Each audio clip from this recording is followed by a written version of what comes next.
Hello. I realize I did not give you. Wait a minute. Let me pop out my earplugs. I have to put in earplugs. I'll move the mic a little closer, I guess. But, yeah. Oh, this is professional. Anyways, I realize I did not give you enough time to miss me. But, my stress level is very high. My voice is very hoarse because I don't have the nerves to do anything. Like any of my hobbies, that don't cost any money, like reading my books and playing my guitars, and still stuck in the house with a bad knee and still waiting on the 26th. I believe it is now the 18th. I was planning on staying off of here until I had a chance to report what the doctor said about my knee, and if I could convince him to cut me. Cut me, Mick. Just cut me. Just do it. Like I want him to. But I am very stressed out, and this sometimes helps me de-stressify. I have a headache, which I should not have, because I don't usually get headaches. Um, I seem to be relying on, now mind you, my doctor prescribed dose of Valium rather than exercise. It's like I was exercising before I caught a cold, and then after that, I'm just using Valium. And you need exercise. Even if I'm walking on a leg that feels like bloody murder, or lifting weights, also putting stress on a leg that feels like bloody murder, you need exercise. I had to walk around and conduct some business yesterday, and do some walking. And then later in the evening, I didn't have my cane with me, and I about fell down. I grabbed the broom. A broom was handy. I grabbed the broom and started using a broom for a cane. So, yeah, it's not like I don't have problems. Yeah. But, no, I want to stay off of here. They're just like, one of the new things to report is, not only do I have Stampy, I have Stampy Jr. upstairs now. So I don't know if it's like a babysitting situation, or the kid's going to be here permanently. But he looks like a fat Samoan kid from the ages of 6 to 8. And he is so fat that it's like Ohio winter. And for a kid that age anyway, he's like outside without a shirt on for like 15 minutes, and it doesn't seem to bother him at all. And his mom, or whoever's in charge of him, whoever's guarding him, doesn't even tell him to get in the house, just stay on the porch. The dude's out there, it's like 30 degrees tops, maybe 25. And he's just out there, like I am right now, naked to the waist, except for a lot fatter. And so, I can tell the difference between Stampy and Stampy Jr., because Stampy has a really good chance of turning pro if he has this much skill this early in his career as a Stamposaurus, because he's fast. Boom, boom, boom, boom. The other one is boom, boom, boom, boom, boom. He's like boom, boom, boom, boom, boom, boom, boom, boom, boom, boom. And it's like I guess there's no one to take him anywhere. There's no real yard to play in around here or anything like that. They can't let him play in the back because there's like a big drop off. I mean, a big drop off, like a cliff that you're not falling off the edge of that without hurting yourself one way or another, or killing yourself. So, anyways, that has not been a good improvement, and I've had to break out the shooter's earplugs quite a bit on account of that.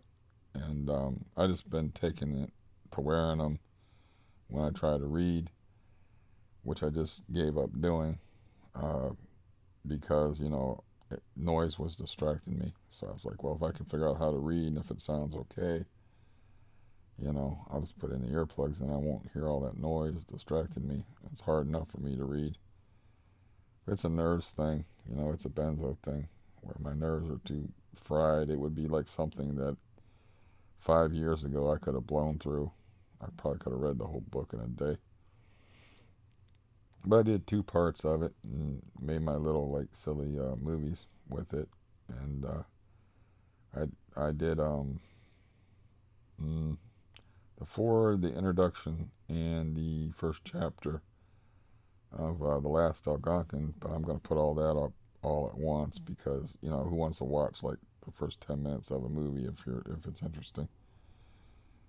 That would just be silly. But whereas the 7 voyages of Sinbad, each voyage is a separate story, and the narrative is just held together by pattern and by Sinbad sitting in his little pad chattering away.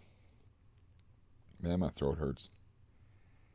But yeah, I was hoping this would just, talking to y'all would just de-stressify me a little bit. But really, I think I need exercise. And, my looming appointment, I've kind of just like, that's just all I'm focused on. So, I don't need to go to the dentist, but I probably got something going on dentally. I got a sensitive tooth or something in front here. I kind of like giving up on my teeth, man. It's like, bye-bye. Don't really care. Walking, I care about. I can get dentures. I can't get new legs. So, with my stress level being this high, I also, as far as pain management, I'm like, fuck that. All they do is give me gabapentin. And I'm not taking very much of that at all. I mean, my bottle is still here. I put a dent in it, though. I don't know if you can see that. Maybe if I put it this way, you can see that. I put a dent in it, that's for sure.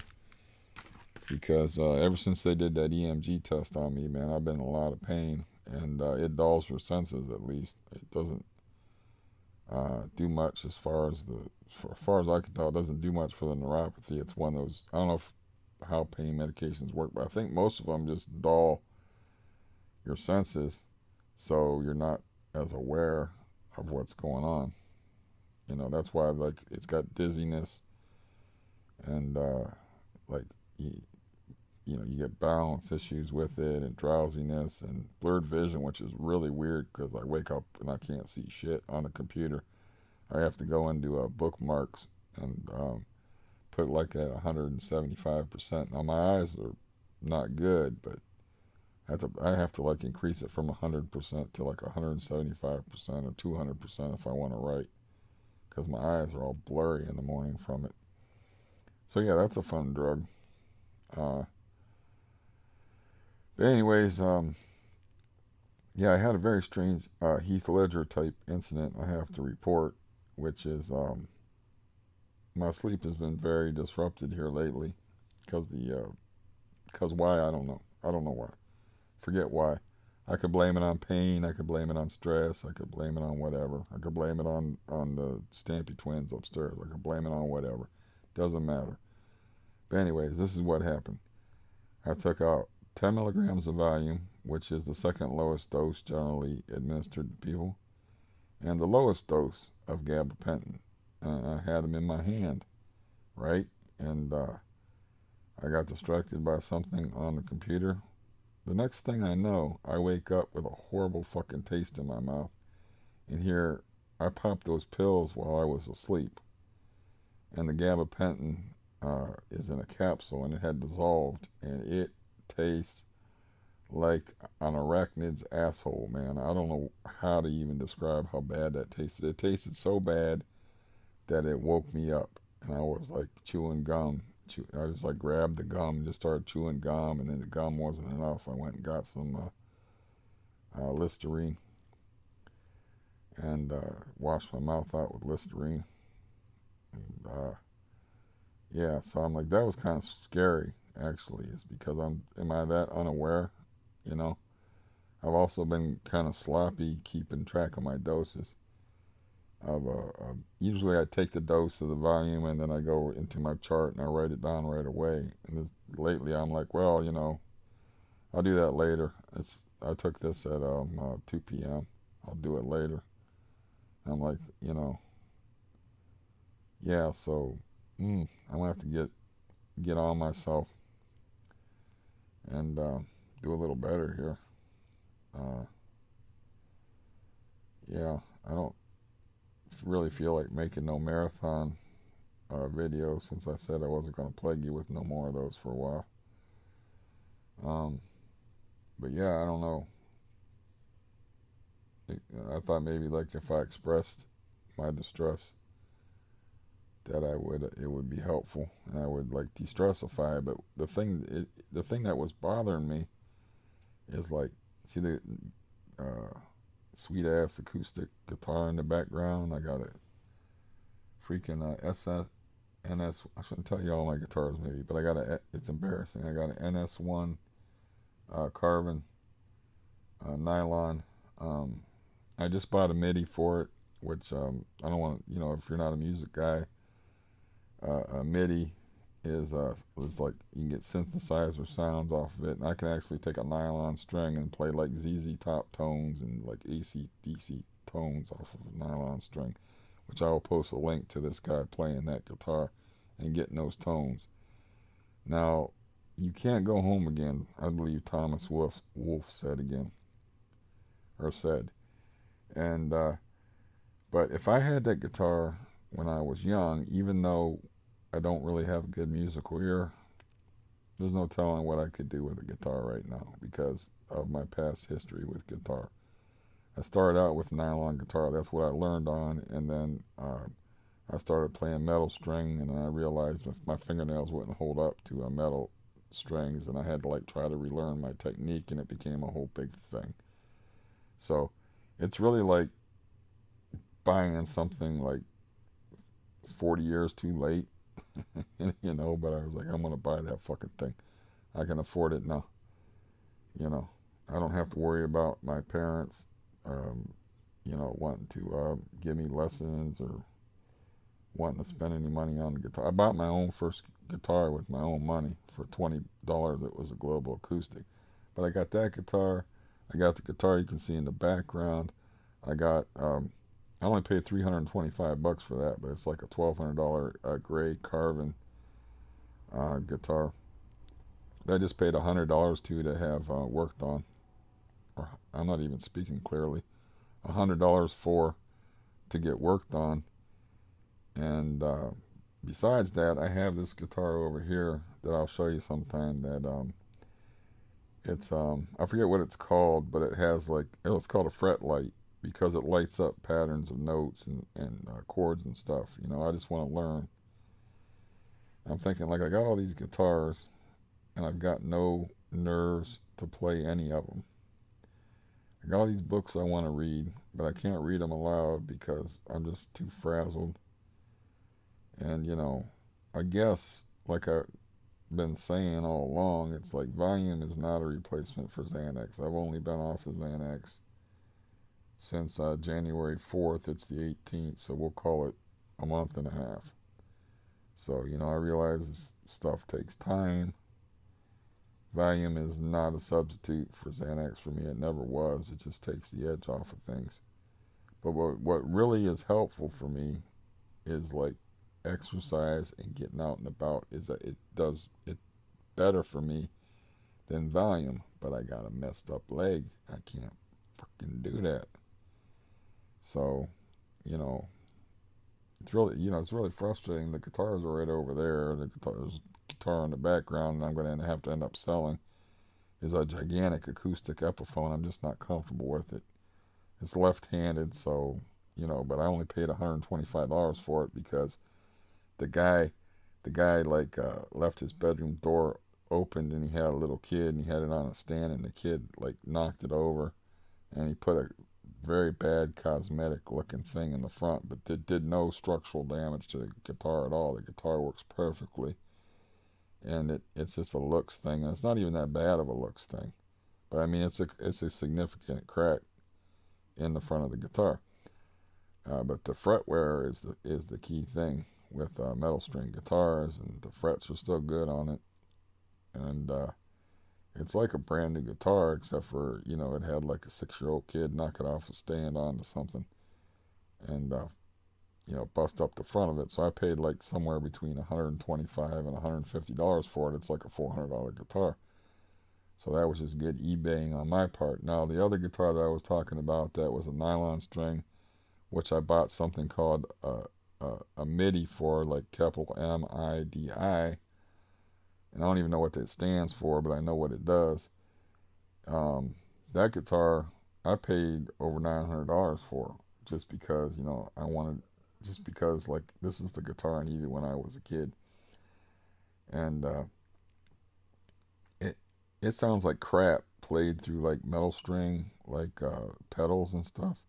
It's made to use a MIDI on. The problem is like the Roland MIDI interface devices, that you're not going to touch a used one for under $300. Well, anyway, I just bought one off of eBay through Jedi level eBay master mind type shit for under $150. So I'm pleased as Pete's about that. I'll finally be able to play that through a MIDI system.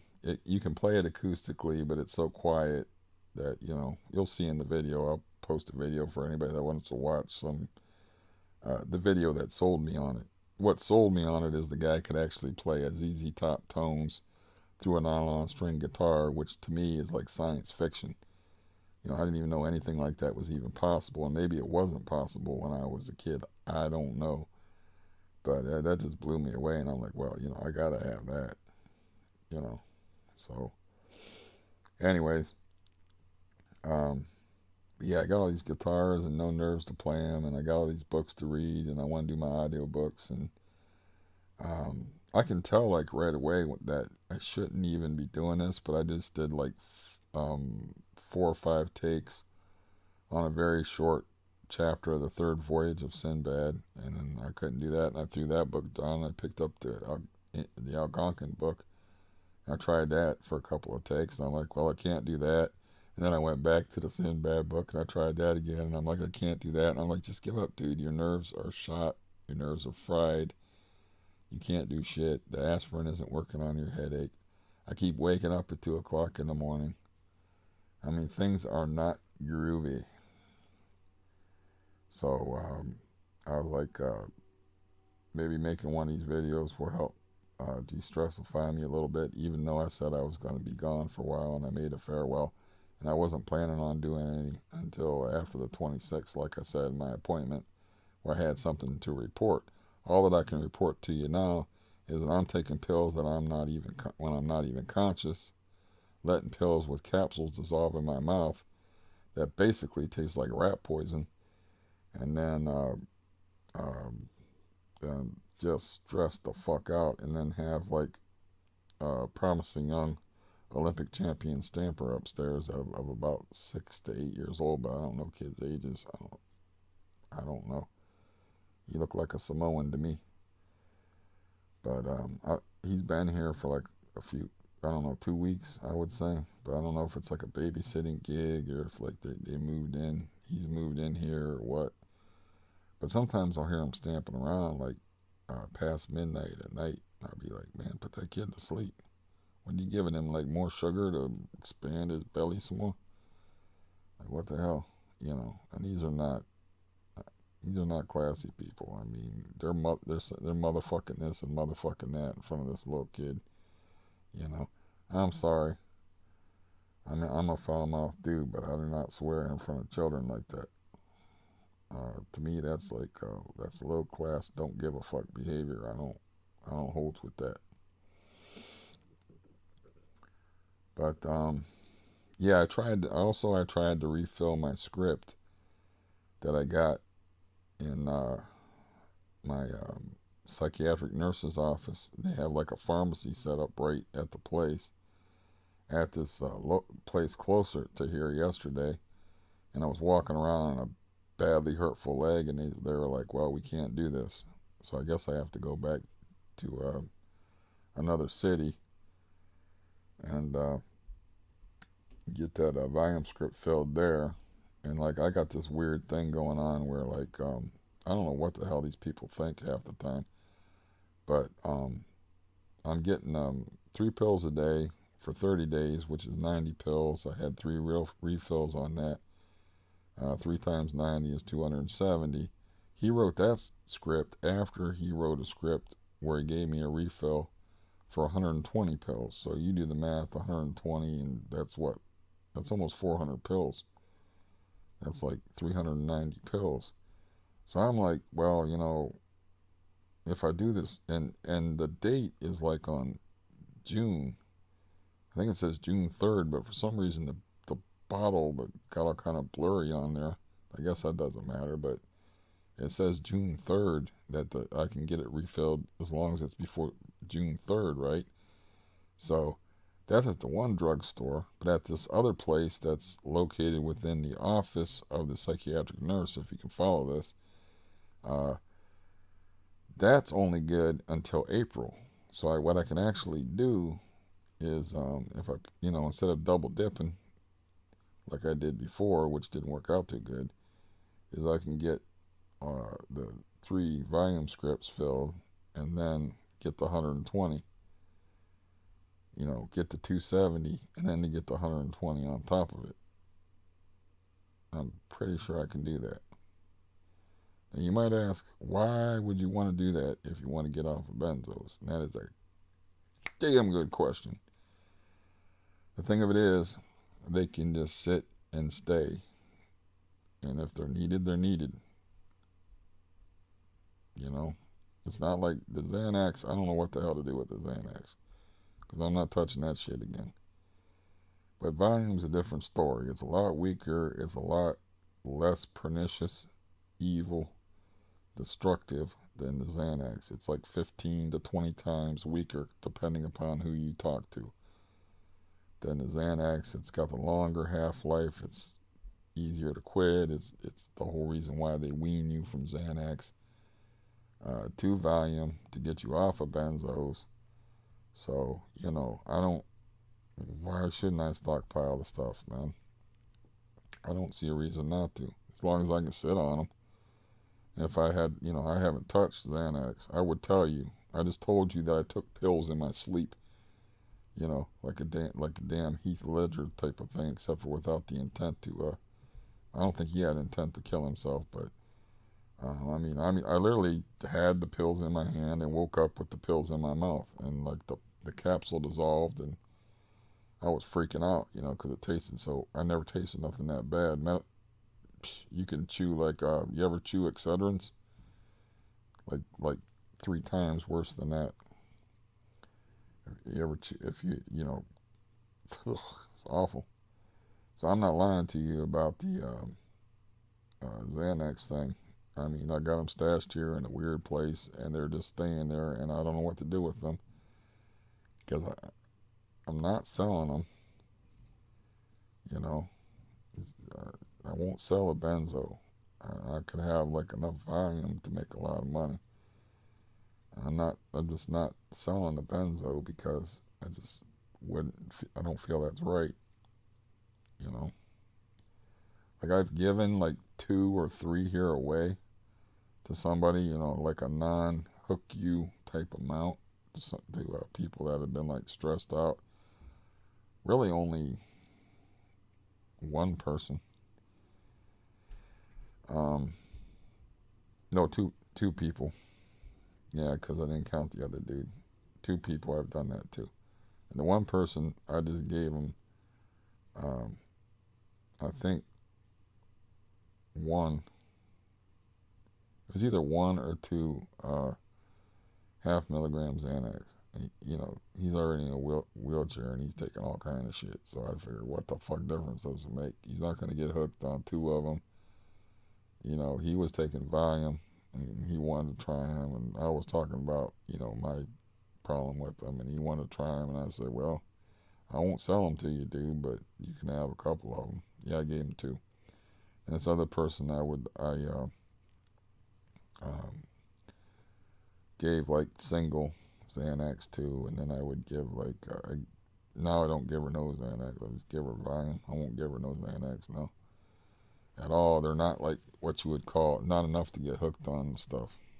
So, but as far as me making a profit off of somebody else's misery or potential misery, like selling them like a 2 week supply or whatever, and that stuff around here goes real big. Um, like those 10 milligram pills, how much would they be a piece? They'd be at least $6 a piece, man. So 6 times 400. My math is terrible, but that's $2,400, I believe. If I wanted to sell that, if I wanted to sell the Xanax, or they're even pricier on the street. But not doing that. I don't need to do that. I'm not starving myself, and even if I was starving, I don't know. I've been poor people. I've been like government cheese, eating one meal a day poor. So, you know, I can't hardly see any circumstance that would drive me to ever do that. It's getting cold in here. It's like it snowed yesterday. It's like I'm gonna turn the heater up. But no, if this helps me in some way, I suppose, I think I made my last video on the 8th or the 9th, and it's the 18th, so that's like a 10-day spread. So some farewell, huh? But no, these seem to help me. I don't have real good listeners in my life as we've established. So I'm a real good listener when I talk, though. I seem to pay attention to every word I say. So it just mellows me out, calms me down to where I can be a little bit more coherent and figure out what I want to do. Why not? I'm gonna try to keep it short. I'm already at 27 minutes, but I'm gonna try to keep it short, and just on the basic principle that I'm not even supposed to be doing this. I'm just being self-indulgent right now because of the stress I feel. I can't even read a book. The thing of it is like what I can do is internet shop. That doesn't seem to stress me out, but it stresses the fuck out of my bank account. So I had to do some juggling and shit, and I had to take some money, and that's one of the reasons why I went out yesterday, was to deposit some money to cover my internet bill so I can talk to all you nice people. And things got a little bit crazy, because when you can't do nothing, and I'm not a big TV guy or a movie guy. I like to do things. I don't,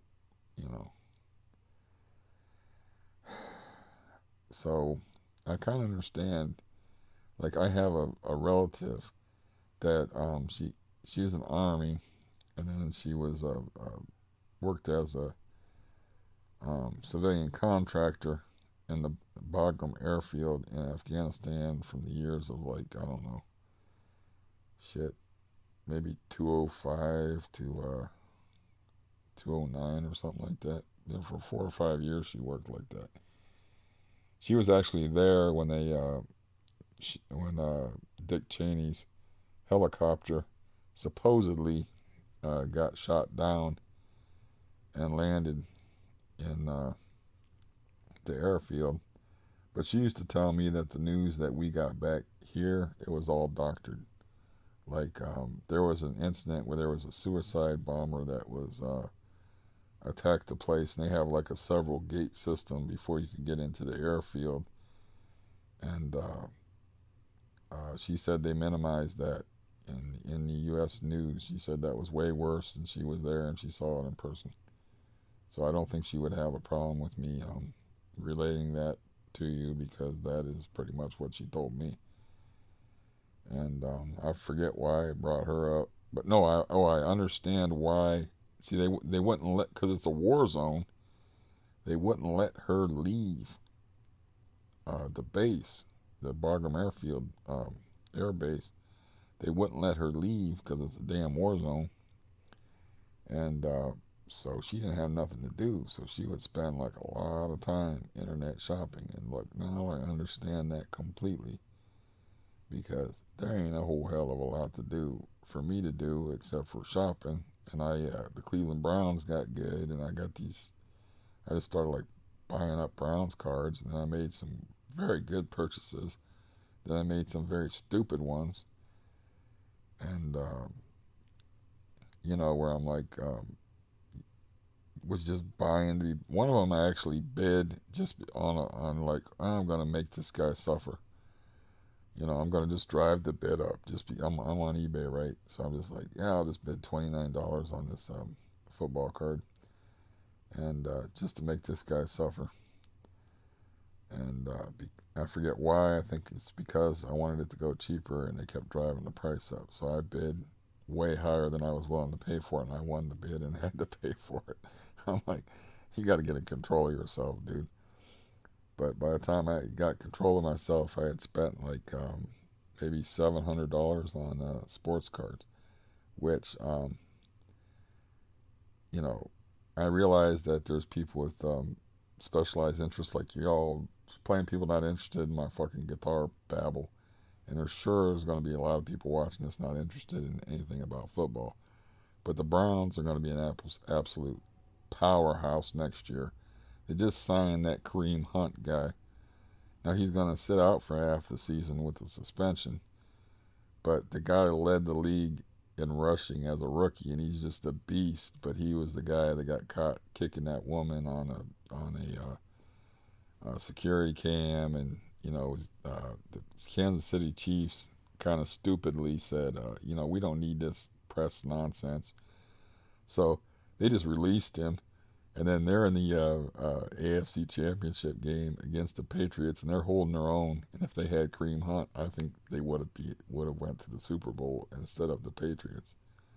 So the Browns picked him up. They already have a great running back in a guy named Nick Chubb, who is the hardest guy, literally the hardest guy in the league to bring down. He gets the most yards after contact. They got the hot shot quarterback with all the swagger of a Joe Montana. Baker Mayfield. They got talent up and down the roster. They just need to like shore up a couple of places.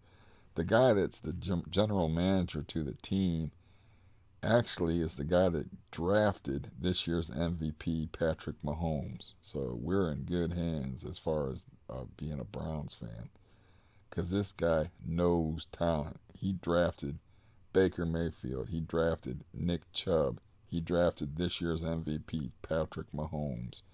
He drafted Kareem Hunt and had a relationship with him, is why he snatched him up even before the NFL handed down whatever his penalty is going to be for that video. Now, this may interest people a little more because maybe you've seen the video or heard about the video, but the story behind the video is very interesting. Is the guy was like living in an apartment, the big NFL football player, star guy, but he was like he either bought it or he was just living in this apartment. But he went out drinking, and he found out, being a young dude like 23 or whatever, he found out that the girl he was drinking with was underage and was 19. And once he found that shit out, to avoid trouble, he would not let her into his apartment. Like, no. And so she's out there like a little kid, drunk, just throwing a hissy fit, and would not stop yelling and screaming for like a half an hour. And I don't know how much he'd been drinking or whatever, but he lost his temper. He goes out there and, is more or less telling her to get lost and shut up. And she punched him in the face, allegedly called him a nigger, and allegedly spit in his face. But all from the video you can see is that she hauls off and punches him in the face. And then one of his friends is breaking it up. And he pushes him away from her, before he can do anything stupid. But then he loses his temper, and it's his job to run people over. So, and he's an NFL football player going about 225, 230. So he just plows through all these people, and he kind of dominoes a guy into this girl that's causing all the trouble. And she slams into a wall and is like not goofy. And he really wants a kicker, like kicker, because he's like lost his temper, but he does like a half-assed, disrespectful kind of like not an injurious cook, an injurious cook. You know, that's somebody that's put cyanide in the stew, not a kick designed to create injury. You know, it was just like a disrespectful kind of like a pulled punch or a pulled kick. It did nothing. But that's the thing that sat with everybody is that he kicked the woman. You know, but really she started the whole damn thing. You know, she shouldn't have been underage drinking. She shouldn't have hung around his hotel room after he said that he was, you're not coming in here, you're underage. He was actually trying to avoid getting in trouble, and then he got in like a lot of trouble over it, because she just was in the hallway and just was not giving up and just was like yelling obscenities in the hallway outside of his apartment. And anyways, so yeah, you can look that video up if you're interested or if you're not aware of that story. So um, that's like what I've been wasting my time doing. I have plenty of these hobbies that I can do that cost me nothing, but I don't have the nerves for them. So I was just doing a lot of internet shopping and buying other stuff too, like this.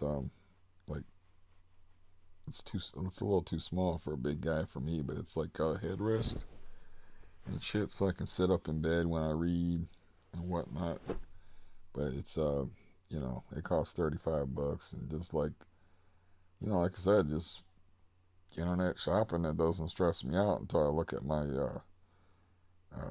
until I look at like what I spent, or until I look at my bank statement, or then it kind of stresses me out. So yeah, I had to disable like automatic bill payments for my internet and my phone just in case, so I wouldn't get an overdraft because my bank is pretty brutal with the overdrafts. And I'd rather pay a $9 late fee on my internet bill than pay a $50 overdraft fee. So I think if I ever had overdraft protection, I think it's used up. I mean, I don't know, but overdraft fees, brutal. And so yeah, I should probably have to do that. I'll see if it kicks in tomorrow. I just did that this morning where I got enough money in the bank and I um, redid auto pay or like re-registered for auto pay, but they say it takes like 48 hours, so I might have to get on the phone tomorrow and pay over the phone or pay my bill over the phone. I don't know.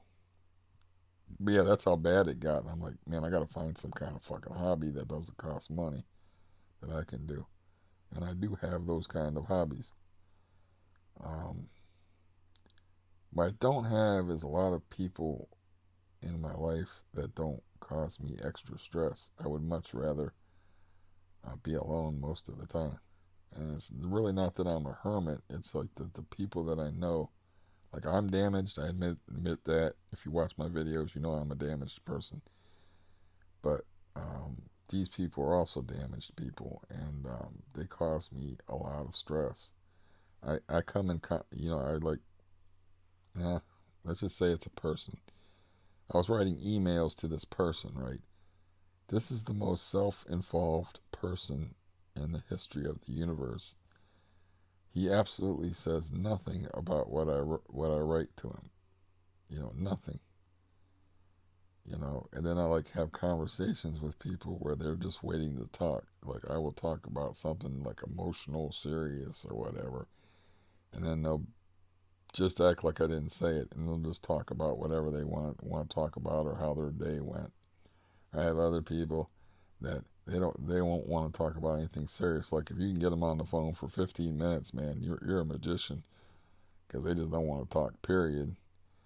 I got this one guy I know that is really good at guitar that I can't figure that guy out at all. Like, does he not like me? Does he like me? Does he like me too much and is not comfortable with it?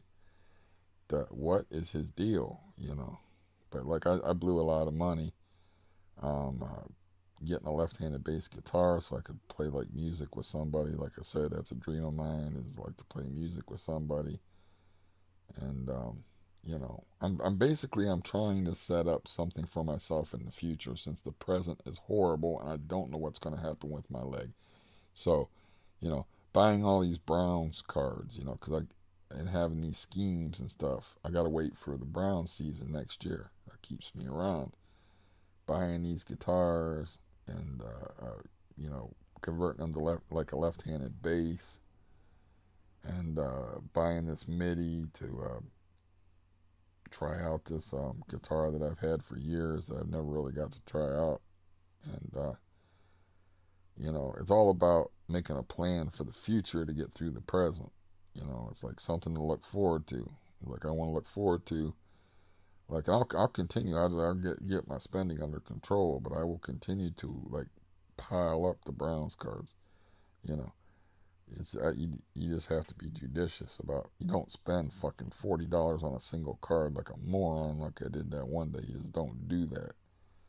You know, you gotta look for deals. I know about this. The bad part is I got experience doing this, and I still ended up doing that. That's when I realized like I'm just like being self-destructive or just doing something to be doing something here.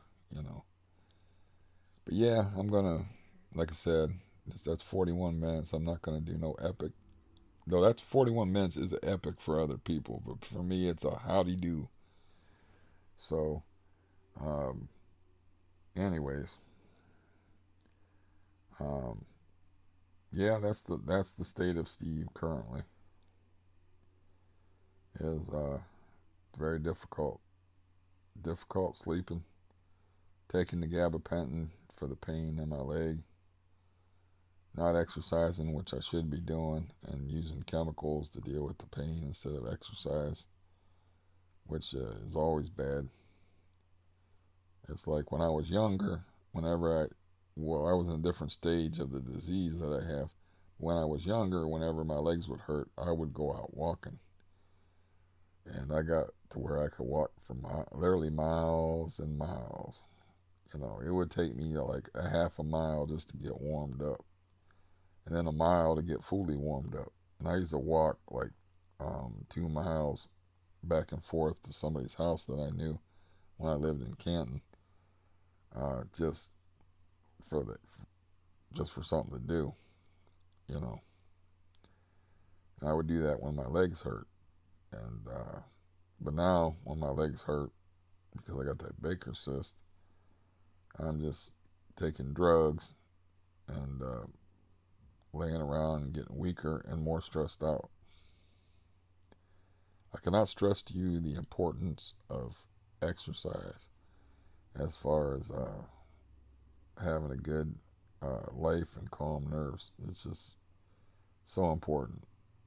And that's a good night's sleep. And I'm not really getting either one of those here lately. But as you know, I can talk for 2 hours at a time with no trouble. And being an old man, I can even dredge up some interesting stories that you may never have heard before and you may never have even imagined possible. I have to do at least one though. Though I don't believe I told this one before. But I'm a young man, and I'm in my teens, and it's 38 degrees out with the wind blowing. But I'm a fisherman, so that's another thing that's killing me about my current conditions. I do not get to fish, but I was born. My first memory involves a fish. I am a fisherman, and the difference between somebody who goes fishing and somebody who's a fisherman is like I need to fish. It's like a fucking need.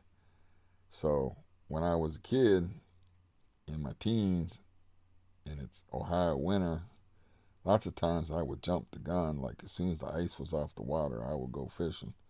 So anyways, it's 38 degrees out. The wind is blowing, and I'm carrying a bucket, and I'm carrying a fishing rod, and I'm walking down to this place that we go fishing at.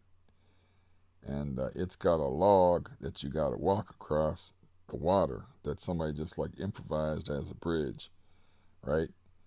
Now you know where this is heading. I fall off of the log into the water up to my waist. It's 38 degrees out.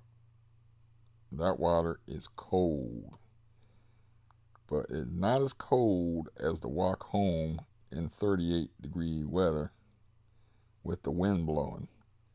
So when I got home and I took off my clothes, there was a line from where the water was. That part of me was purple. My balls had disappeared. They could not be found with a metal detector if they were made of iron. They were gone, man. I was frozen. I've never been that cold in my life.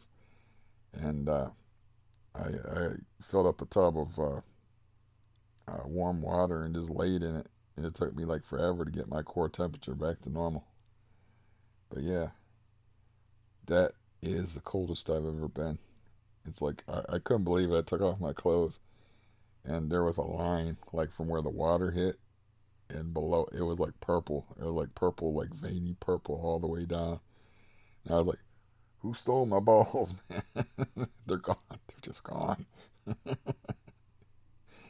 And my poor Schwann's, man, already small, was almost, he almost needed a magnifying glass to see it. Everything had all shrunk up, man. It was unbelievable. But I had to walk home about a mile and a quarter to a mile and a half in 38-degree weather with wind, soaking wet from falling in the water. Needless to say, I did not go fishing that day. I just was scrapped that trip, man. Once I fell in the water, I was like, I got my ass back home. But anyways, I had to tell you at least one story before I got off here, and I don't believe I told that one before. And yeah. Anyways, that's enough. I don't know if that little bit of time for me, 46 minutes, will help distressify me any or help my mood any. I don't know, you know, but yeah, you just don't get over benzos quick. I'm still taking them, but Xanax and Valium, there's a difference. I'm still taking them. I'm still on benzos, but it's not Xanax. And Valium just is not a substitute for Xanax for me. It just keeps me from having severe withdrawal. But the edginess, you know, I mean, I took a volume just to try to read them books and I couldn't do it. The edginess is just too intense. Um, but the good news is I can pay my internet bill so I can annoy you on a regular basis if I so choose. So yeah, I got to the point there like, oh, I'm gonna get my internet turned off if I don't find something else to do that don't cost money because my bank account is pretty much gonna be in arrears here pretty soon at this rate with all the shopping and the buying of fancy cushiony things that are too small. This is supposed to be for an adult. It's like maybe for an adult, like Asian woman, but it's not big enough for me. And I bought it for $35. They sell versions of these called like the husband pillow or something like that that are like probably bigger, you know. But I misread the ad. It said 40 centimeters, and because my eyes are bad, I thought it was 40 inches. I'm like, well, 40 inches, that's plenty of. I said, yeah, that'll be plenty of room for me to sit up in bed and stuff. But no, this is 40 centimeters. That's I don't know how. I don't even know if that's 2 feet. I don't. Us Americans, we very stubborn. We do not convert to the metric system. We're never going to do it. All you sensible foreigners with your based on tens and easy to calculate metric system. Us American assholes, we're never gonna get along with that. We're always gonna have like when I buy a toolkit, it's always gonna be your metric side and your inches side. It's just the way it is. Um, yeah, Americans stubborn in that regard. The world's already accepted it. I have to use a conversion chart whenever I hear about, no matter what it is. I can't even tell you how many. I think it's 25 centimeters in a foot. And I think I know this for the stupidest reason ever. Is I read an article about who currently had the biggest dick in Hollywood, and it was Ed Begley Jr. of all people, and it was like um, 22 centimeters or something like that, or like 10 inches or something like that. Like, why am I even reading this article? And now I know that Ed Begley Jr. is hung like a horse. That's not going to help anybody in the world except for Ed Begley Mrs. Ed Begley Jr. Whatever, man. Oh, that's enough of me. At least it was under an hour, right? But yeah, I don't know. Like I said, my stress level, this is desperation. My stress level was just too crazy. So, um, yeah, um, things have not improved. And they won't improve until that leg improves and I can start walking around, taking care of myself a little better. In the meantime, hopefully, I won't get like this, and hopefully, I can at least hold off until the 26th before you see my smiling face once more and hear my endless diatribes about the state of the world and everything in it. So, goodbye, y'all.